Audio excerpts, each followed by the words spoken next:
तो आज मैं आपको बताऊंगा चाइना की वन चाइल्ड पॉलिसी के बारे में। तो सबसे पहले तो देखो, चाइना ने वन चाइल्ड पॉलिसी 1979 में अडॉप्ट की थी। अब ये क्यों अडॉप्ट की थी?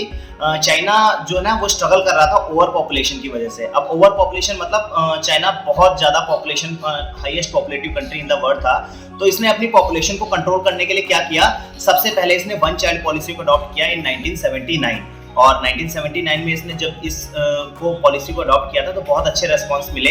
यहाँ पर the couple only have a single child, जिसकी वजह से इनको फायदा क्या मिला कि जो चाइना का मेल और फीमेल का एक जो गैप था, बहुत बड़ा गैप था, वो बहुत ही अच्छे तरीके से कंट्रोल हो गया, जिसको हम सेक्स रेशियो के नाम से जानते हैं। पहले मेल और फीमेल के बीच में अंतर बहुत ज्यादा था, ठीक है, क्योंकि बेबीज में जो फीमेल बेबी होती थी उनको मार दिया जाता था मेल बच्चे की चाहत में। तो जब चाइना में ये पॉलिसी आई तो अब इस तरीके की रेस्ट्रिक्शन खत्म हो गई, तो मेल और फीमेल का अंतर ऑटोमेटिकली क्या हो गया?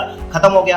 अब सेकंड जो था कि ये जो पॉपुलेशन था, सेक्स रेशियो जैसे मैंने आपको बताया कि बहुत अच्छा हो गया, लेकिन इसके साथ साथ में इसका डिसएडवांटेज भी हुआ कि इसने ओवर द टाइम जैसे जैसे अगर ये पॉलिसी रहेगी तो ओल्ड एज जो लोग होते हैं उनकी संख्या बढ़ती चली जाती है, और जो तुम्हारी यंग एज के जो लोग होते हैं उनकी संख्या कम हो जाती है। तो प्रोडक्टिव कौन होते हैं? यंग एज के लोग होते हैं। तो इसकी वजह से चाइना ने 2016 में इस पॉलिसी को पूरी तरीके से खत्म कर दिया।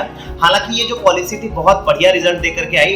1979 में जो चाइना का पॉपुलेशन इंक्रीज रेट था 1.33% था, इसको इसने 2017 में कम करके 0.46% कर दिया था। इसका क्या मतलब हुआ? अप्रोक्सीमेटली हाफ से भी कम कर दिया था चाइना ने अपने इस पॉपुलेशन इंक्रीज रेट को। तो अब इसका रिजल्ट भी हम लोग देखते हैं कि अभी 2022 का जब सर्वे आया था तो चाइना जो था वो most populative country in the world की जगह पर वो second largest populative country in the world बन गया था, और India has now become the largest populative country in the world. अब अगर हम लोग बात करते हैं बेटा कि ये अब 2016 में जब इसको खत्म किया गया तो इसके बाद में जो चाइना है इसने अपने गवर्नमेंट के रूल में जितने भी परिवार हैं उनको 2 बेबीज के लिए अलाउ कर दिया है। तो ये फिलहाल ये जो पॉलिसी है वो डिसकंटिन्यू हो चुकी है, लेकिन इसने चाइना की पॉपुलेशन को कंट्रोल करने में एक मैसिव रोल अपनाया है। थैंक यू बेटा।